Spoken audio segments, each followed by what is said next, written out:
welcome back to the Movie Marketing and Distribution podcast, powered by Usher U.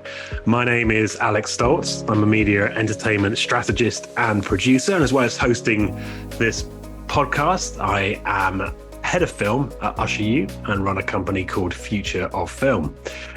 Usher U connects audiences with the content they love. And if you want to find out more about what we do and access all of the other free resources, podcasts, etc., just head over to usheru.com. I'll spell that. That is USHERU. So that's usheru.com. So this is a show where we explore the latest trends, technologies, and tactics in the entertainment business. And today's guest is certainly at the cutting edge of this. Matt Rotondo, who is head of brand division at Sugar23. Matt has had a very extensive career with leadership roles across entertainment brands and the media industry. Prior to joining Sugar23, Matt served in various roles in advertising and marketing, working with brands such as Nike and Microsoft. He then joined CAA, Creative Artists Agencies, of course, in a marketing leadership position, where he helped diverse corporate clients like Burberry, Budweiser, two brands you don't often hear in the same sentence, and Harley-Davidson, amongst many others, connect with consumers in new ways. Now Matt is working at Sugar23, which I already mentioned, which was, of course, founded by Michael Sugar in 2017. Michael is if you don't already familiar, is the Academy Award-winning manager-producer behind titles like Laundromat, Spotlight, and TV shows like The OA.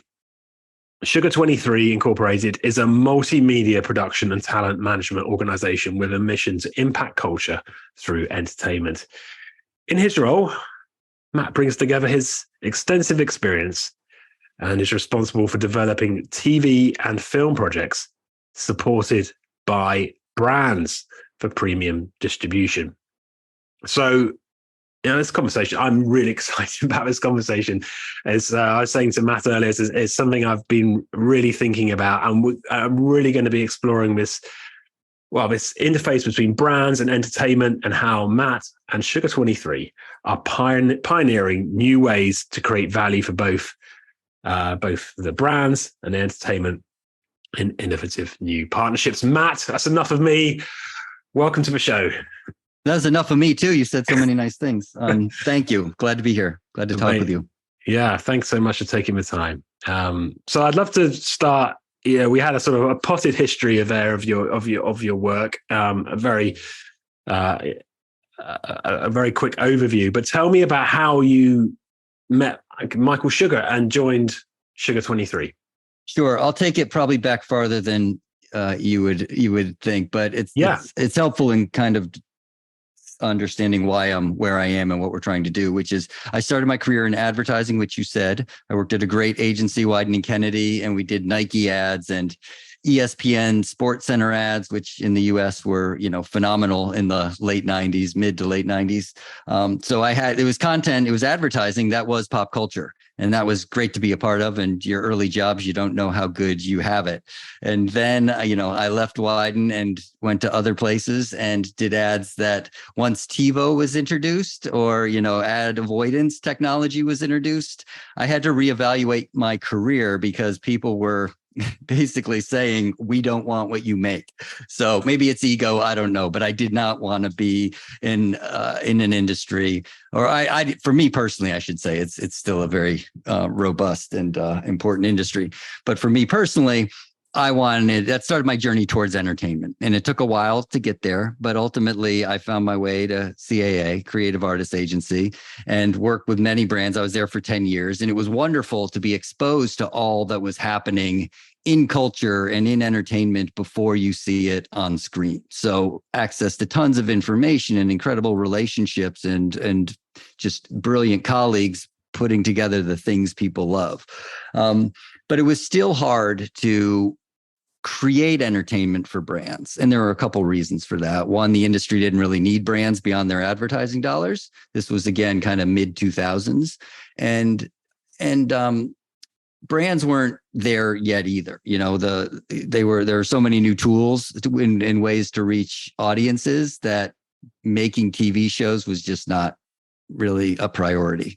So I was there, learned a lot, made great relationships in the entertainment industry, left, and as a little aside, I made a IMAX documentary about dogs, and Mars Pet Care Company provided the funding for that. And it was very instructive because the things we knew going into formalizing that agreement, the term sheet essentially, were not the things that either side got most excited about ultimately, because we learned more about each other and we did things together that we only knew once we started working side by side through production, and learned what were things that the company needed, that the asset we were creating together, that form of entertainment, could use to help those needs. And we can go into that a little bit different, but I'll finish answering your question in this very long way, which is to say, after that, I went to another talent management company called Range Media Partners. And then I should say, partway through my CAA experience, I moved from the Los Angeles office to the Nashville, Tennessee office, which is where I currently live. And that was in 2014. Having been here for quite a while, I get the phone call, because a lot of folks are moving here from Los Angeles. I get the phone call all the time. You should know so-and-so. They're moving to town. They do what you do. So Michael Sugar was one of those phone calls. So we kind of met as two dads trying to help another acclimate into a new city.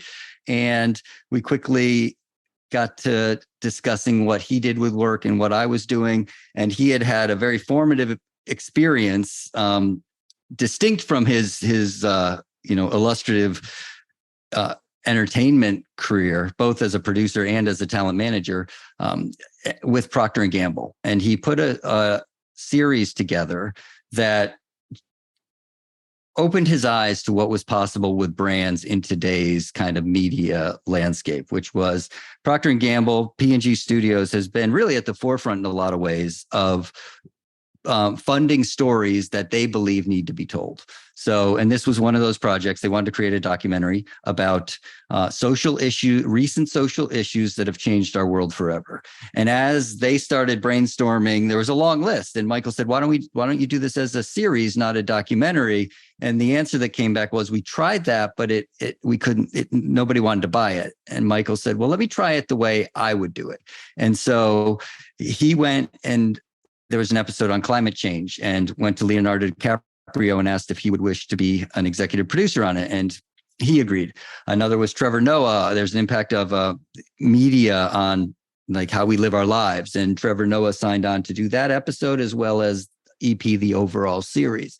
So a few more of those came together, went back to the market in this new format. And guess what? It was very compelling, and ultimately it sold. And what Michael realized was none of the distributors asked, why is a brand involved? They just wanted the content. And none of the talent viewed what was being created, the entertainment, was important storytelling that they really believed in. So they were excited to be a part of it. And lastly, P&G is doing this for different returns than what a typical studio and producers are looking for. Financials are nice, but primarily it's, in their case, telling important stories, but also just kind of getting the brand into media in more relevant ways for audiences.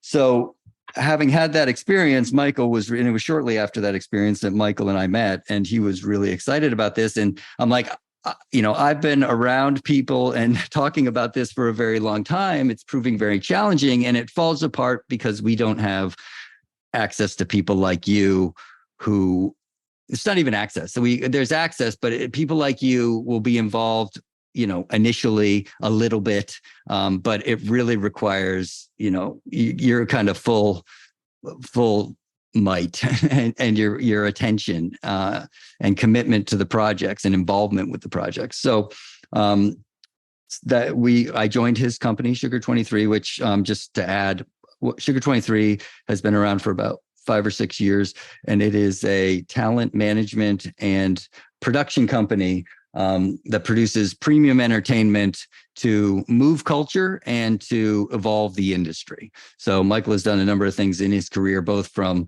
how different projects are packaged and sold within the industry, as well as he's told incredible stories. The Laundromat, Spotlight, 13 Reasons Why is another great one that, really have something kind of important to say and present, an important message, as well as being, just awesome to watch.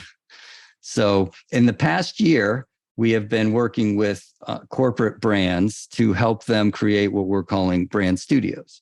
And what's different is we are inviting them to, co-create entertainment at the earliest stages. And, if we talk about what the industry is, has experienced recently, a big part of the strike was economics. So I had mentioned that in the mid 2000s, the distributors weren't as interested in brands so much as just their advertising. And Netflix said very publicly they will never have brands on their platform. So, the world evolves and perspectives change. And for brands who are looking to evolve how they show up in media beyond just interrupting the things that we all sit down to watch and enjoy, they too want to find new ways to appear in media. So the time has certainly evolved. The dynamics of the entertainment industry and the need for more capital to make stuff and I should just add a finer point, which is brands historically have been brought projects to fully fund. And that's because, usually producers, if they can't, their first instinct is to try and sell their ideas. And if they're having trouble doing that, sometimes they see a brand as a solution to get a project made. So we're involving brands early, inviting them into a development process similar to what Sugar23 has always done, which doesn't always require full funding out of the gate. And it's going really great. And, one thing I've said recently is, the 2007-8 strike really was the proliferation of reality and unscripted programming. It just really ballooned. We believe this strike, a new factor in entertainment, we hope, and we're seeing great indications it'll be so, is that brands as studios will really rise in prominence. And of course, we got to talk about Barbie, I'm sure, at some point, but that's a good example. That's amazing. Lots to unpack. The documentary, that's the turning point, right? Yes, that's exactly right. The turning point. Yeah. And that's I want to hear about Nashville, by the way. I said a lot about a lot, so we can back up into anything. We'll come back to Nashville later, but so the turning point is like the blueprint in a sense of how this sort of partnership can work. I think one of the things I really picked up from what you said there is the co-creation piece, and not coming to brands as like an afterthought or bringing them something already and then asking them, does it fit? Tell us about how that these brand studio and co-creation process works. What are you bringing them projects? Are you saying, what would you like to do? And then we'll come up with some ideas. How does it work? Well, it works a couple ways. We only know, so many brands. So there are the ones we know, they're telling us what their business challenges are. So, and we believe that entertainment has the power to move audience behavior.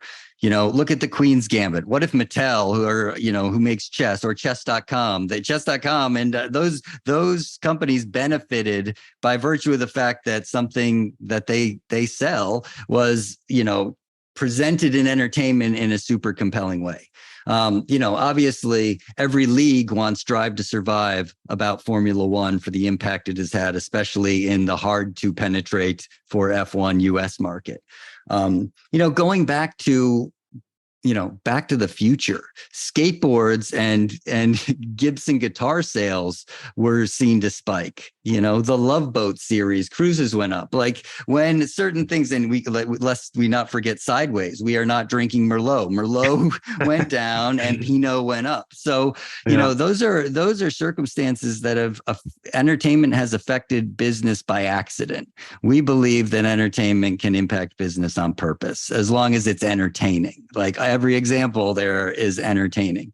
So it's got to be done in the right way. So to answer your question, brands come to us and talk about, these are our challenges. And then it can be a specific thing. One example we suggest is, when a show opens, it's a series of logos that are production companies or studios that don't mean anything to the audience, right? But what if Adidas presented Ted Lasso? Then, that's kind of interesting. You've never seen that before. Taking it a step further, Apple presumably would have bought it because it wouldn't have changed the show one bit, except for right now they wear Nike jerseys. Maybe they would wear, Adidas jerseys. So they, and also on those platforms that don't take ads, a brand would be on a platform that their media dollars cannot buy. So I use that as an example. That's almost a functional pairing. Adidas is huge in global football, so that makes sense. But there's also thematic support. Barbie, for instance, obviously, it was great entertainment, but it also had important messages, right? It was about equality and female empowerment. Well, we've been saying lately, Barbie perhaps doesn't need to wait for the next movie about Barbie, which obviously is certainly coming, but they could produce movies that are about, they could find the next Hidden Voices. If you remember that film, that reflected the ethos of what the brand stands for. So there is kind of functional, the thing a company does, just make a show like that. Or there's thematic, the things a company stands for or wants to be known for, that, they could, by presenting that, they would, make that association to an audience. So that's how we're talking to brands. And as we talk to them further, we ask them, the homework we say is, think about what shows or films you would kill to advertise around, and let's go make your version of something like that. So that's the conversation at the start. I love it. It's like the brand values and how to match that with the themes of the story. How has that been with Barbie? It's so obvious. It's like, it's the brand, it's the toy, it's all infused into one package. But with hidden figures, right? Figures, sorry, yes. Yeah. Sure. Which I love, and fantastic example. And with that, how would a brand sort of communicate, like, they're involved in that without people without scientists wearing their hoodies, I don't know, whatever, something. Yeah, I mean, it's not about changing it. The analogy we use is brands put their names on stadiums, on football jerseys, on hoods of race cars, music tours, to be attached to the thing that people love. This is that. I mean, at its simplest level, this is that. Just be connected to the thing that people love, that reflect, what you stand for. In all of those other sports examples, they're not messing with the thing people are coming to see. So if you start there as just like the, attribution is the word that's used completely. It's like the entertainment needs to be the Ted Lasso example is, sure, there's organic ways, changing the jerseys. That's interesting. That's simple. That's interesting. Logos around, it's organic. But hidden figures would be, you wouldn't touch it. You would just present it. And then what you do is you promote it. And this is where it starts to really get into your sweet spot, which is brands as producers and studios just have resources that no other producer or studio can unleash to tell everybody that this thing exists, and it benefits them to do so. So I know we're moving from example to example. So I'm sorry. I hope it's good. I'm with you. So for the P&G example, they, as a producer of a series alongside Leonardo DiCaprio, can rightfully and helpfully put in their social media, please tune in 9 p.m. on Sunday to watch our episode with co-producer Leonardo DiCaprio about Devil's Breath. And so that's just what everybody wants.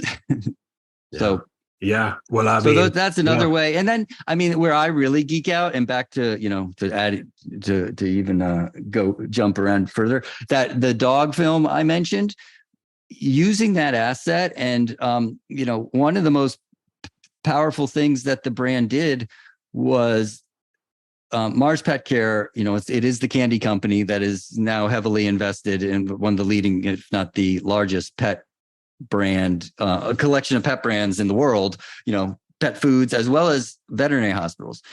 And they had a veterinary conference 6 weeks before the film was going to premiere.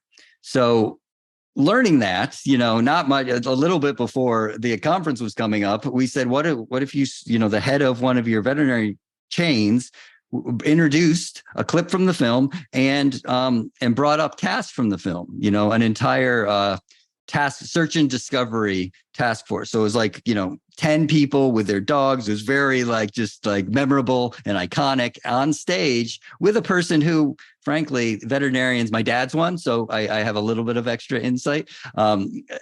Veterinarians, they don't love big corporate guys. So, here is the corporate guys standing up there and just saying, hey, look, we have funded this film because we believe in what it says. We believe it's about celebrating what makes dogs special, how they add, it's called Superpower Dogs. And it's about, everybody loves a superhero movie. And what's a superhero? It's someone, a fictional character with an enhanced sense that, fights crime and save lives. Well, dogs can hear better than us, see better than us, more agile, smell better. And when those senses are trained, guess what they do right here on Earth is they fight crime and save lives. So it's about celebrating what makes dogs special and unique and important to our world.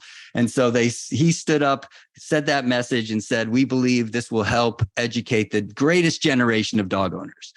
What a speech. The veterinary community that's a little, the corporate guys up there really made a good impression on the world's largest veterinary conference. And you know what that did for the movie? That's a lot of word of mouth right there. A lot of people who are at the center of pet loving folks learned our movie was coming to theaters in their markets. So that's an example of kind of brands getting something, but also really bringing value back to the project and how people learn about it. You're listening to the Movie Marketing and Distribution podcast powered by Usher You. How is your marketing strategy right now? Are there areas you want to improve? Or perhaps you are looking for some fresh inspiration and ideas on how to remain ahead of the curve? Well, the Usher You Marketing Scorecard is a completely free resource to identify your marketing strengths and opportunities in less than 5 minutes. Head over to scorecard.usheryou.com and you'll receive a personalized report on your marketing, what's working well, areas of improvement, and quick wins. So that's scorecard.usheryou.com. Score your marketing today with Usher You at scorecard.usheryou.com. And now back to the show.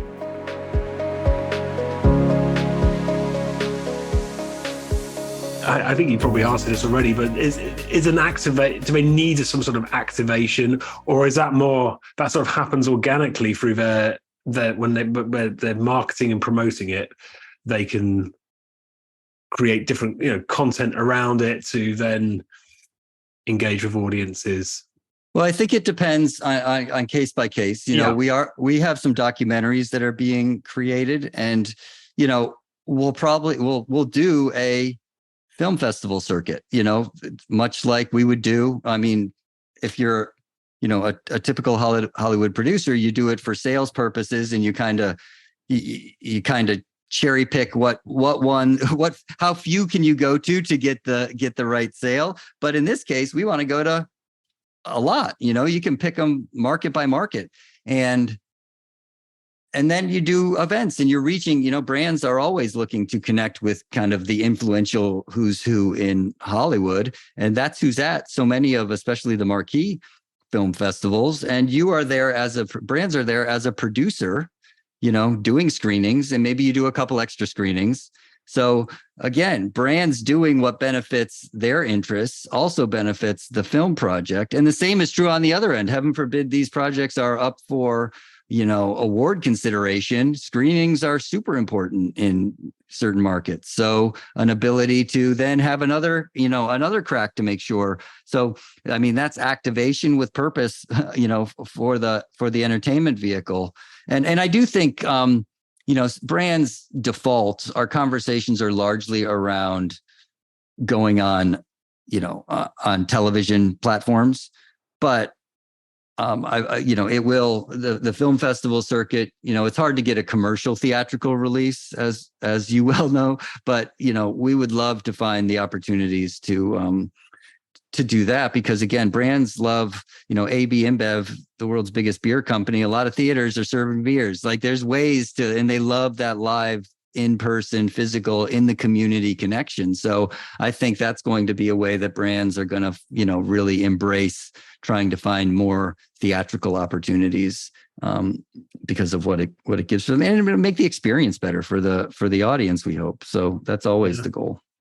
Yeah. And so you're treating these projects like another form of just like any other premium form of entertainment. You're distributing them, bringing them to market in exactly the same way that you might do if it wasn't funded by brands, but you just have that extra sort of supporter or partner along the way. That's exactly right. Yeah. What we're telling brands is, there's a reason brands haven't cracked the having premium entertainment is often, more times than not, brands are bringing their projects for Hollywood to execute and do their way.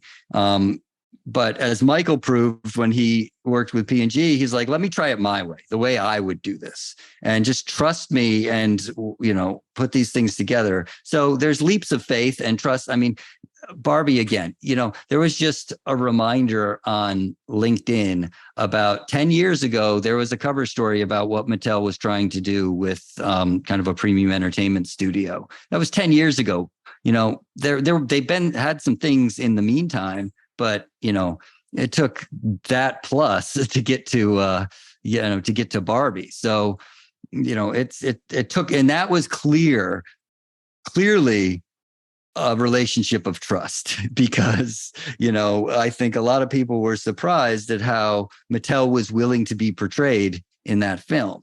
So, when you see that written on a script, it's a lot different than seeing how wonderfully it plays out, on screen. But you're signing off when you're looking at it on a script and the original idea, and have to imagine, how's that going to land? So there was huge trust in taking those chances. Yeah, pretty courageous, actually, and fair play to them, because it really did pay off. I'd heard actually that when they were originally testing the different concepts for Mattel, that Barbie actually was one of the lowest rated ones in some senses, because they couldn't sort of work out. It was so sort of obvious in a way that they couldn't see how it could become like a major, like a three-dimensional character or story. So they really, they really pulled that off with some amazing creative decisions, and and a lot of trust as well. So yeah, amazing. So that's a cultural phenomenon, obviously, alongside Oppenheimer, and that's another maybe I'm not sure, which brand would get involved in that. But the obviously now, I suppose there's a lot of attention on, okay, I'm a brand, I've got to, I can see what Mattel's done.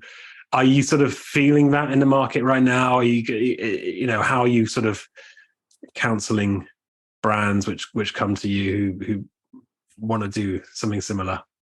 Well, we were worried about Barbie because it's so easy for brands to dismiss that as, oh, that's not us. They've got a toy, Transformers, Legos, the big brands in entertainment are built from toys.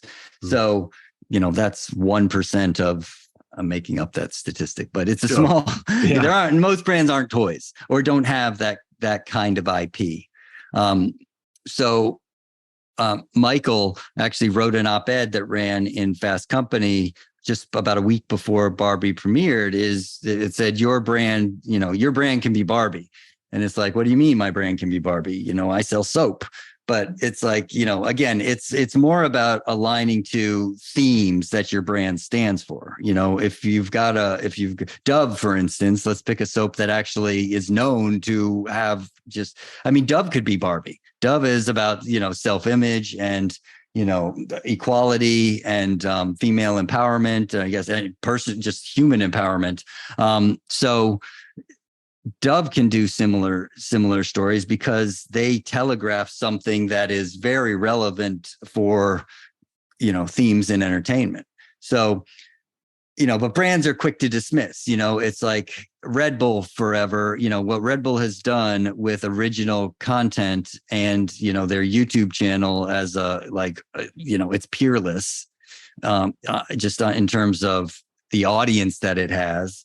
But it's like, it's a drink, they just tried. That's the only difference, and committed, and kind of did something outside the norm. Anybody can do that. So you just have to. So there's interest not because of Barbie, there's interest because of the need.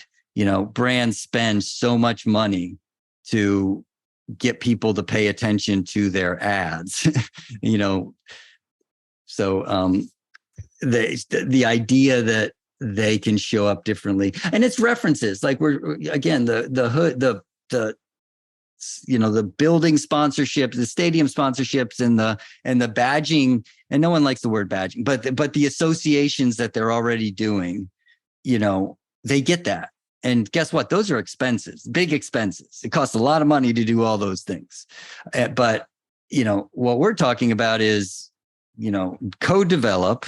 And development is the way I've learned. Like I'm an outsider, in the entertainment world. But the way I distill it to people is a producer tries to spend as little money as possible to ultimately get a distributor to buy it for as much as possible, and then keep making it. So if that's the simplest way to think of kind of development, brands have never been talked to or invited in to that model. And that's what we're doing. So we're de-risking. We use that word a lot. We're de-risking the opportunity. Brands have been curious. I spent 10 years working at CAA, working with curious brands in this space. But again, stars need to, things needed to evolve, and unfortunately, the finances of Hollywood, had to become a necessity. But I think brands are really going to prove to be really, really valuable partners. And we're excited for just kind of this new chapter. Yeah, it's mentioned a phrase there. They spend a lot of money, a lot of expenses, but this is a model potentially where there's hopefully some revenue of the other side. How does what kind of conversations are you having there with brands? Is that part of the picture, or do they just like, we don't compute? How can you? We don't normally get money back when we spend marketing. So yeah, how does that work?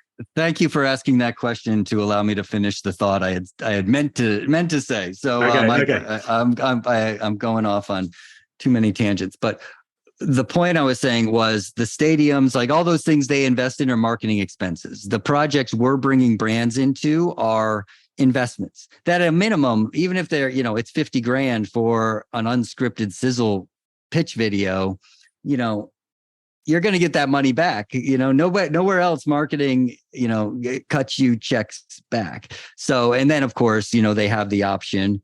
And the beauty of, this is kind of choir preaching, but brands don't know this. They've never been exposed to the business modeling that goes into making decisions on, investing and how much to invest in a TV show or movie. The idea that every TV show and movie is a business unto itself and has projections as any business would. And there's opportunities to look at various stages to decide if you want to make a more significant investment than what you may have to that point. So we are absolutely having those conversations and sharing with them spreadsheets, which, make them very happy and comfortable, and showing them that, here's, if you invest here, here's what you can make, or just, invest early and just be attached as a producer and just have, that association. But it's not because it's the other benefit to the entertainment ecosystem is it's not about the money. Getting their money back is great, but it's really about showing up in media in a more engaging way with their audience and getting credit for it. So that's priority number one, which also just means that, there's more money to share with, kind of talent and, the economics with the ultimate buyer. Traditional studios and producers are going to fight for every nickel and dime they can on every, episode cost. But that's not the number one return mechanism that brands look for. Yeah, it's just really nice to make your money back. So, so there's a lot of different ways we're presenting it, and different ways brands are, kind of getting involved. Yeah, different metrics. A question which I don't know if you can answer this or just give some advice. So, if I'm a producer looking to bring a piece of work to the market, I think it's got potential for it to be brand partnered on. Is there any sort of advice on how to approach that? I mean, obviously Sugar23 got its whole infrastructure and connections with brands already. So clearly without that in play, but is there still an opportunity, do you see, for independent producers to make those kind of connections?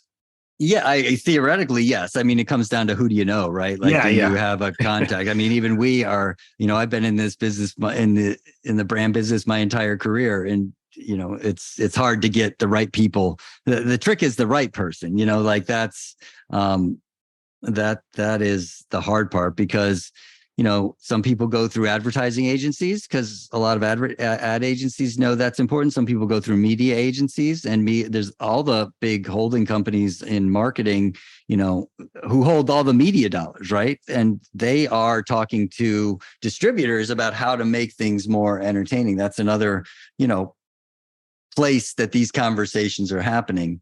But even they are interested in what we're doing because they don't see many production companies like ours being so committed to getting success for brands in this space, like with the as we would call it, the best stuff. We are really just saving our best stuff we could probably go sell on its own. So, and that's the other thing. Like, the question is, if you have something, if a producer, an independent producer, has something they feel great about, like, they would probably just try and go and get it made.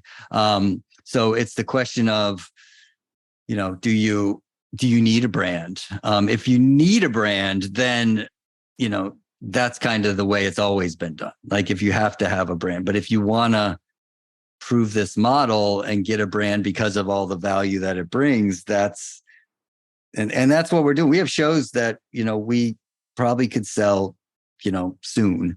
But they're so brand friendly that we just want them to get that win. Yeah. What are you, can you talk a little bit about stuff you're working on or things which are coming through the pipeline without revealing anything. What I can say is, we've got for one of our brands, which started in in December, and then it kind of started up, and then we went, everybody went away for the holidays. We have 12 to 14 greenlit projects greenlit within the company, and it's a big company to in various stages of production. We have a documentary that we're just finishing casting on. We have a couple other things that we're just finishing pitch videos that will be out to market before the end of this year. So that's a real slate, right? I wish I could give specifics. I'll come back when we have a couple things. But there are all kinds of things. This company does a lot in music and in sports, and so they're just great programs in those territories that should be shows and movies anyway.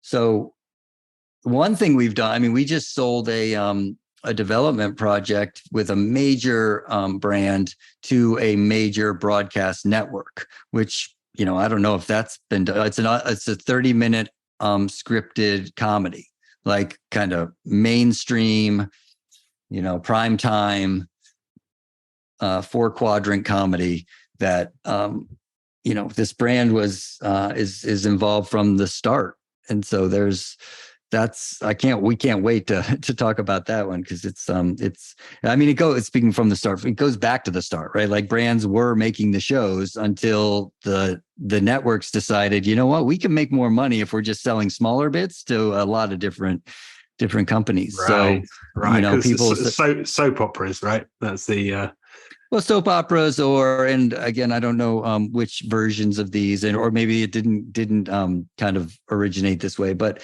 there was an insurance company in the United States, Mutual of Omaha, and it was Mutual of Omaha's Wild Kingdom, and it was a kind of safari nature show, and but soap operas and Tide for sure. There was GE Theater was another thing. So brands were really kind of, attached at the top of, those shows. And then, that changed. And then that, that 30-second slot and brands, that worked for a while, I suppose, but now those opportunities are so difficult to make work, right? Is that's part of the conversation with brands are having, must be all the time, is like, how do we get our message out in this, people aren't watching ads anymore, or at least not as much. Yeah, that's been ever since, again, that kind of TiVo ad avoidance example, and I make the TiVo thumb, the skip gesture.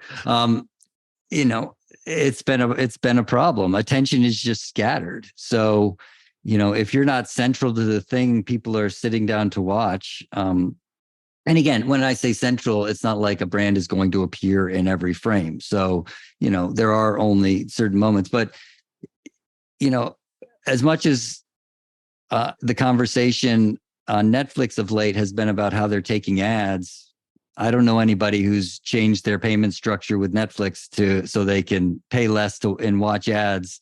So a significant portion of audience is still unreachable on the platforms that are now taking ads. So a way to reach have presence in those places is to be presenting the shows that live in those places, and to be able to socialize them around it. Like, it's all around, the show has to be great and they get value. Again, if here in Nashville, Bridgestone, the tire company, is the name on the top of the stadium. Nissan, our football team, the Tennessee Titans, is, Nissan on the top of that. So they do tons of stuff around that, that significant expense. I shouldn't even call it an investment. That's significant expense. So there's lots of ways they get attribution for the fact that they're supporting the team everybody loves. So this is just another version of that. And back to get really specific on the ads, and this is where I kind of geek out, is that if you're at the front, and let's take our scripted series that we're selling with a brand, we're going to work with the creators, the writers of the show, to consider, what do we do in the ad break for this brand that's presenting it?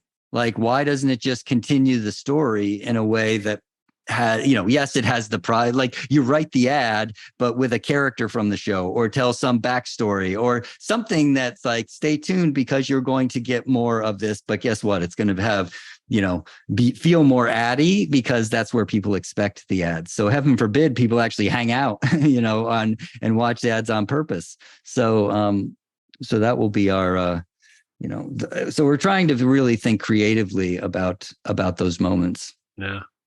Yeah. Obviously, this is a marketing and distribution podcast. And so want to come back briefly to the distribution piece, because that does feel like there's always opportunities there. But I mean, it's something we touched on when we first spoke, wasn't it? About how can we, what's the opportunity then to, you're bringing brands into that development production process.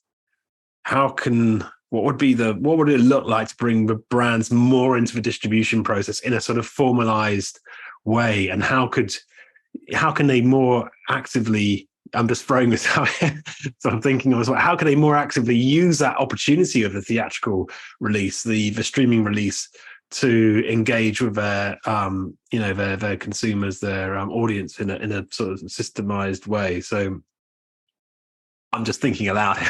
Have you had any conversations along those lines? Well, we haven't, as it relates to commercial theatrical releases, because there's a system in place, right? Those tend to be sold by the major studios. So, maybe our documentary that would be bought by a major studio that wants to, or somebody that wants to, put it through theatrical release. So I think that just comes down to, what the ultimate buyer, because we're still trying to sell it to some, and the brand has decision on where they sell it to. Maybe the most money isn't the best option. So, but I think there's, what we talked about earlier was, I think there's benefits that you may not get from selling it to Netflix or selling it to a streamer if you have a window of theatrical distribution, for all the reasons we said, just an ability to activate and do things, around the theater experience. As if you're Coca-Cola and you're in, you've been a presenter of cinema for, generations, it might make sense to make sure the stuff you do lives in theater. So, and you could turn your ads into marketing for your film that is going to be coming out around a certain time.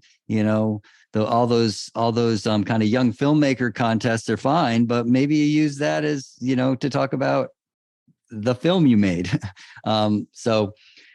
It remains to be seen. But you certainly have allies in us in the power of live cinema, of the cinema experience. And we do want to, we do think brands are really going to spark to that, because it's what they know. They know how to create events and audience engagement, consumer engagement. Yeah. So watch this space. Yeah. Love it. It's that cultural moment, isn't it? Matt, this has been great.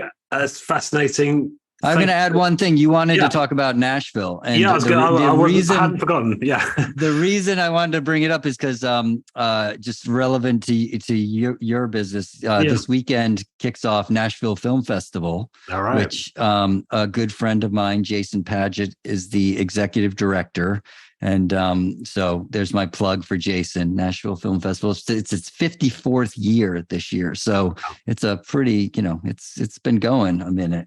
And so that's happening in town. It might not be on the major circuit, but it's here. And I know Jason does an incredible job, and I'm excited for all the films I've seen that are coming through. Amazing. It's great to see the festivals back and having got through the last few years.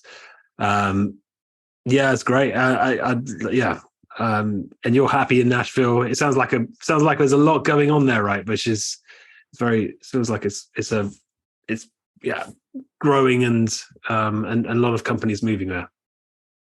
Companies and people. I mean, I think obviously, as everybody, has experienced, once you could work from home or work from anywhere, that's changing a bit, obviously, in certain industries. But, entertainment has become decentralized a while ago. And it's just, even if you live in LA, you've just realized it's a lot easier to get on a Zoom than to fight traffic. So, there's a lot of people from Los Angeles moving here. And it was that way when I moved here in 2014. We had our realtor, when we first met, Nat, she asked where we're from. She's like, oh, she's a very lovely Southern woman. She's like, well, that's so interesting. There's so many people. I mean, so many people moving from Los Angeles and Brooklyn, which I thought was so specific, not New York City, not Manhattan, but specifically Brooklyn.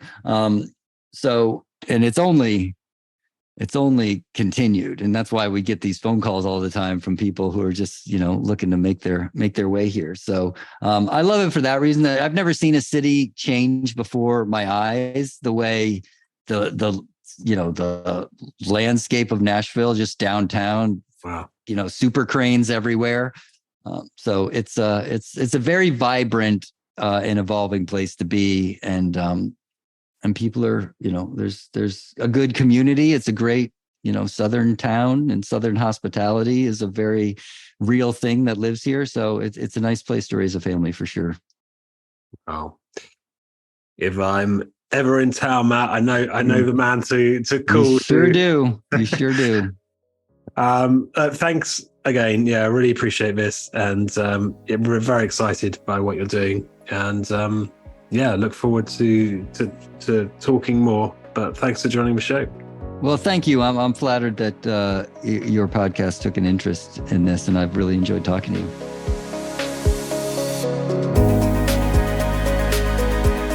You've been listening to the Movie Marketing and Distribution Podcast, powered by Usher You.